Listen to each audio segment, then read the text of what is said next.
First of all నేను discuss చేయాలనుకున్నది Ola యొక్క positives negatives అండి. ఎందుకంటే చాలామంది చాలా డౌట్స్ ఉన్నాయి, ఇది కొనాలా వద్దా, కొంటే ఏంటి, తర్వాత సర్వీసింగ్ కొంచెం ప్రాబ్లం ఉంది, ఇది కొంచెం ఇంపాక్ట్ అవుతామా అని చాలామంది కూడా చాలా ప్రాబ్లమేటిక్గా ఫీల్ అవుతున్నారు. ఇనిషియల్ డేస్లో నేను కూడా అలాగే ఫీల్ అయినవాడిని. ఫైనల్లీ నాకు ఒక ఐడియా వచ్చింది, ఆ ఐడియాని మీతో షేర్ చేసుకుంటున్నాను. నాకున్న నాలెడ్జ్ ప్రకారం ఓలా మీద నేను మీకు షేర్ చేస్తున్నాను. కొన్ని రాంగ్ కూడా అయి ఉండొచ్చు, బట్ నేను ఒక్కడనే ఫేస్ చేసి ఉండొచ్చు కూడా, but you can follow that. యాక్చువల్గా అన్ని స్కూటర్స్ నడిపిన వాళ్ళు ఈ స్కూటర్ని ఈజీగా నడపచ్చు అనుకుంటారు, but that is easy. But ఇక్కడ మనం ఫేస్ చేసేది ఏంటంటే కొన్ని ప్రాబ్లమ్స్ ఉన్నాయి. క్లచ్ మూమెంట్స్ కానీ, at the same time brake moment కానీ ప్రీవియస్ స్కూటర్స్కి డిఫరెంట్గా ఉంటుంది, ఈ స్కూటర్కి డిఫరెంట్గా ఉంటుంది. మనకి ఇక్కడ గేర్లు ఏమీ ఉండవు కదా, బైక్లు నడిపే వాళ్ళకి కొంచెం ఇంపాక్ట్ అవుతున్నారు. అది ఫ్రాక్షన్ ఆఫ్ సెకండ్స్లో 1 2 3 4 గేర్స్ వేసిన తర్వాతే మనం ఫాస్ట్గా వెళ్ళేవాళ్ళం. కానీ ఇక్కడ అలా కాదు, ఫోన్ మాట్లాడుకుంటూ వేరే పని చేసుకుంటూ మనం బండి నడుపుదామంటే కొంచెం ఇంపాక్ట్ అవుతున్నారు. ఇమీడియట్గా ఆబ్జెక్ట్ అయితే చాలా దగ్గరకు వచ్చేస్తుంది. ఫ్రాక్షన్ ఆఫ్ సెకండ్స్లో హై స్పీడ్ అందుకుంటుంది. సో అదొకటి నేను అబ్జర్వ్ చేశానండి. కొంచెం డ్రైవ్ చేస్తున్నప్పుడు కొంచెం సేఫ్గా చేయాలంటే కొంచెం చూసుకోవాలి సిచ్యువేషన్స్ని, దాన్ని చూసుకుని ప్రొసీడ్ అవ్వాలి. మొబైల్ మాట్లాడుకుంటూ తోలేద్దామంటే తోలొచ్చు, బట్ చాలా ఫాస్ట్గా ఫ్రాక్షన్ ఆఫ్ సెకండ్స్లో ఫాస్ట్ బాగా అందుకుంటుంది. దానివల్ల మనం ఆబ్జెక్ట్స్ చాలా దగ్గరకు వచ్చేసి కొన్ని యాక్సిడెంట్స్ కూడా అవ్వచ్చు. రీసెంట్గా మా ఫ్రెండ్ ఒకటి తీసుకున్నాడు.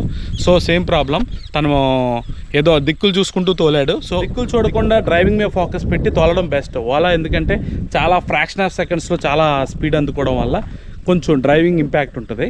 అదొకటి జాగ్రత్త చూసుకోవాలి. దట్ ఈస్ ఈకో మోడ్లో అయితే 42 కిలోమీటర్స్ కన్నా ఎక్కువ ఫాస్ట్ వెళ్ళదండి.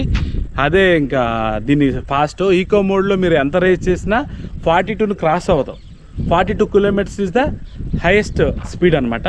సో లిమిట్లో వెళ్ళిద్ది, మైలేజ్ ఎక్కువ వస్తుంది. That is the best option అనొచ్చు. అట్ ది సేమ్ టైం కొంచెం స్లోగా వెళ్ళాలి, కొంచెం ఇరిటేట్ కూడా అవుతారు.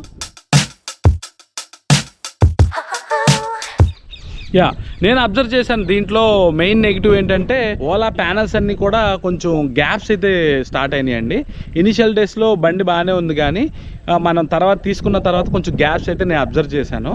ఆ గ్యాప్స్ ఎలా ఉంటాయంటే మీకు ఒకసారి చూపిస్తాను, చూడండి.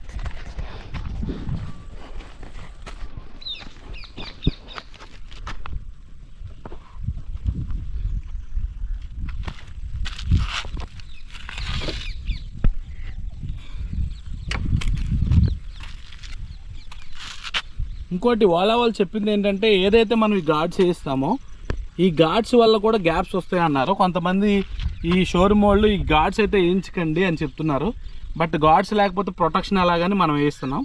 సో అదొకటి నేను గమనించాను.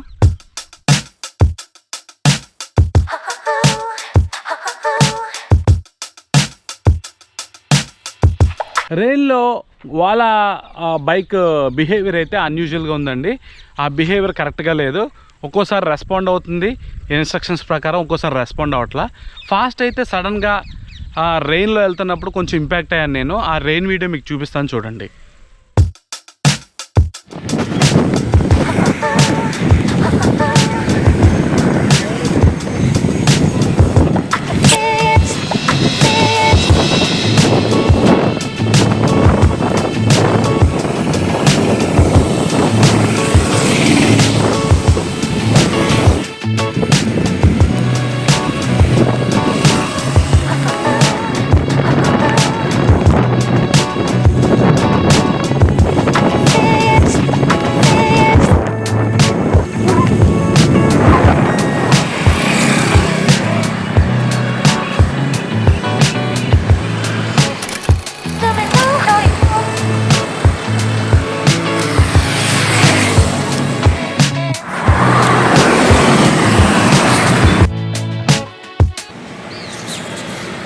ఏలూరు నుంచి గన్నవరం వచ్చానండి బైక్ మీద, ఓలా బైక్ మీద.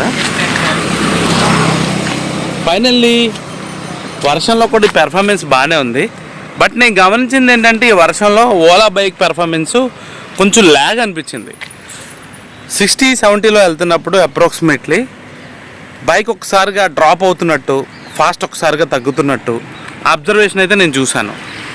సో వర్షంలో కూడా బండి పెర్ఫార్మెన్స్ ఎక్కడ తగ్గలేదండి, బట్ జర్క్ అయితే నాకు కనపడింది.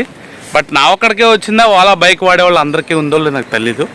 బట్ నేను దాన్ని వెరిఫై చేస్తాను కస్టమర్ కేర్తో కోఆర్డినేట్ అయ్యి.